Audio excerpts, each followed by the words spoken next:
El derecho administrativo, como rama del derecho público, se encarga, en palabras someras, de la regulación normativa de la administración pública hacia con los gobernados. Este último, es decir, el gobernado, tiene una relación jurídica inalienable hacia con una autoridad pública, esto sin importar el territorio y marco imperativo legal en donde se encuentre.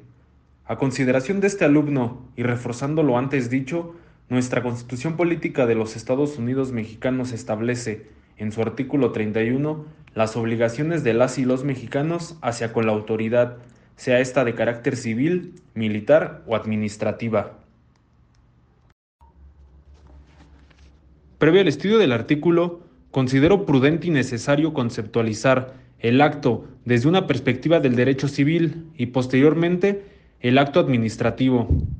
Desde la perspectiva de la doctrina, el gran jurista francés Julien Bonacaz lo define como una manifestación exterior de la voluntad, bilateral o unilateral, cuyo objeto directo es engendrar, fundado en una regla de derecho o en una institución jurídica en contra o en favor de una o varias personas, un estado, es decir, una situación jurídica permanente y general, o por el contrario, un efecto jurídico limitado que se reduce a la formación, modificación o extinción de una relación de derecho.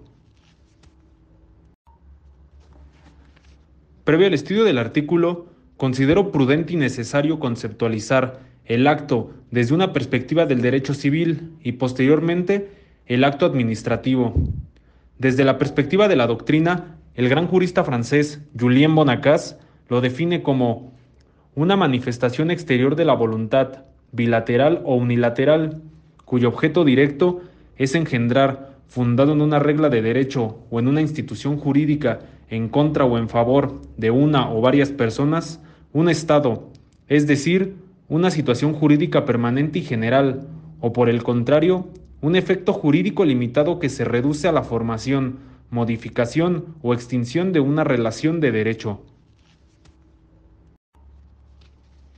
Ahora bien, y por el otro lado, el maestro Gavino Fraga clasifica el acto administrativo en diferentes categorías. No obstante, y para la finalidad del presente trabajo, el maestro Fraga refiere y enfatiza el acto desde el punto de vista de las voluntades que intervienen en la formación del mismo. Pueden dividirse los actos administrativos en actos constituidos por una voluntad única y actos formados por el concurso de varias voluntades. De lo anterior, cabe resaltar que el acto jurídico es una manifestación de la voluntad, provenga ésta de un particular o una autoridad.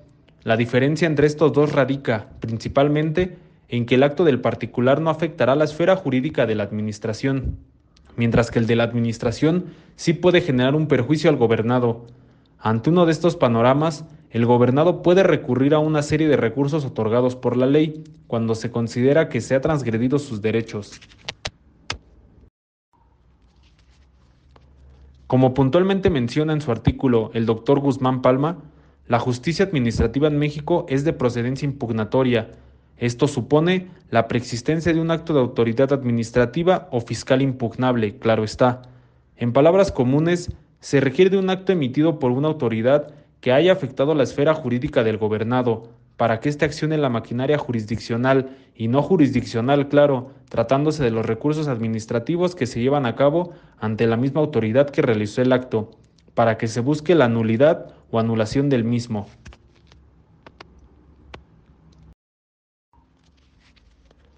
Por lo dicho anteriormente, recurro nuevamente a la perspectiva del derecho civil y a su vez a la legislación de la misma materia, pues al hablar de acto administrativo, acertadamente dicho por el doctor Guzmán Palma, este se categoriza de orden público, por lo cual no puede ser contrario a derecho y se presume su legalidad.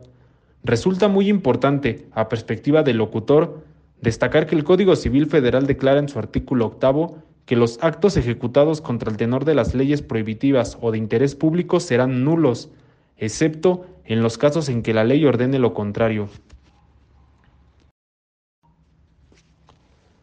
Comentada la dialéctica jurídica anterior, la presunción de legalidad de un acto administrativo no lo exime de que éste se encuentre con vicios, por lo tanto, es a interés del gobernado demandar la nulidad o anulación del mismo.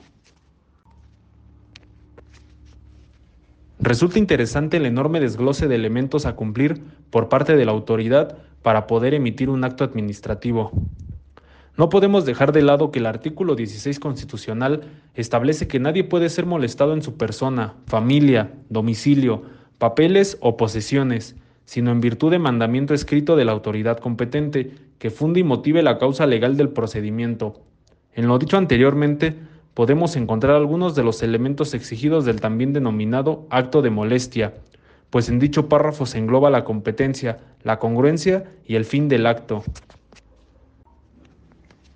Para el maestro Gavino Fraga, quien enfatiza la nulidad junto con los actos inexistentes, serán nulos los que carecen de sus elementos esenciales y que, por tanto, no pueden engendrar ningún efecto jurídico.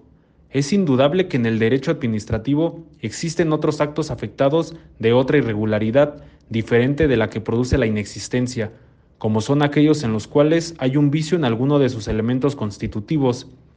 Como el acto viciado es un acto contrario a la ley, nos podemos preguntar si el acto administrativo que nace bajo esas características contraviene lo previsto en el artículo 8 del citado Código Civil Federal. La Ley Federal de Procedimiento Administrativo, en su artículo 3, desglosa el catálogo de elementos para que el acto administrativo pueda nacer a la vida jurídica.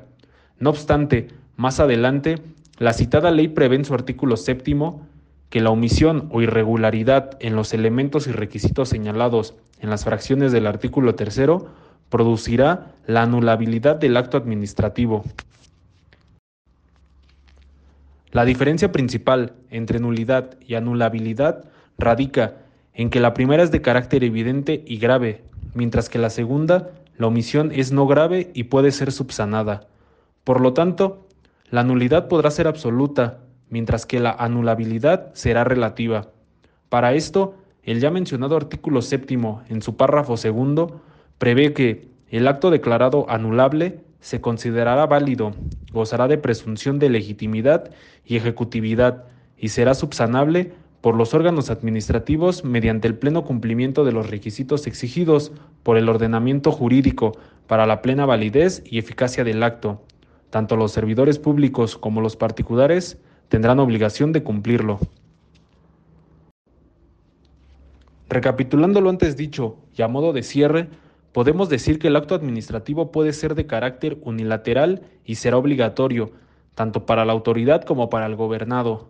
Ante este supuesto, y si el acto se considera que vulnera o transgrede los derechos del gobernado, éste podrá interponer los recursos previstos en la ley para declarar su nulidad, sea por la vía jurisdiccional o administrativa. La nulidad podrá ser absoluta o relativa, dependiendo de la gravedad de los vicios que en ella se argumenten y lo que a consideración del juzgador sea lo justo. Muchas gracias.